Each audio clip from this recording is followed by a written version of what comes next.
Dobar dan, čime se bavite? Dobar dan. Čime se bavite? Bavim. Ama bre, gospodine, čime se bavite? Koje je zanimanje? A zanimanje, ja se zanimam najviše za žene, za ureme. Znači, porno glumac. A nije to bolan, bavim se šta rade i ko, ovako, čim se ko drugi bavi. Aha. I bavim se, evo vidiš, zar ne vidiš, jesi čorav? Bavim se melje. Jel to meljete kafu ili? Sve meljem. Ko mi god uđe pod mene i u mene, ja meljem. Ja to sve sameljem.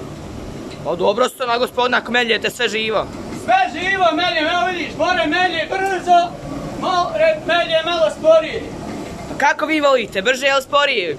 Pa, ja najviše volim kako ona voli, ona kako voli. A, znači po njezinom izboru? Jer ja ne volim da ja puno radim, džabe se znojit vam.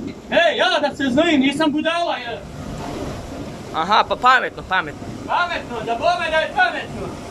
Evo ovako živim ovdje, stanujem, ne plaćam vodu, struju, smeće, ništa ja ne plaćam. Sve mi je džabe, znaš. Pa dobro ste, imao šta na Belegiju dođe? Na Belegiju dođe, ja, sad će trava. Sad će. Aha, pa dobro je, nisam mislio baš na to, ali u redu je. Da bome da je u redu. Eto, uglavnom ja sam ti mlinar, mene zovu Buto. Ovo je moja vodenica, znate, ja sam sam svoj gazda, a i da me džepo zovu da radim, ja ne bi. Mene kad bi pozvali ban, ja bi se pobio, ja bi plakao, ja bi išao u zatvor, ali ja neću raditi nič. Dobro, to izvinjavam se što sam vas unemirao da ja sad, doviđenja. Ajde, iđi ban, jesi trebali dolaziti, jesi na te zvao? Niste, gospodin, izvinjavam se, ode.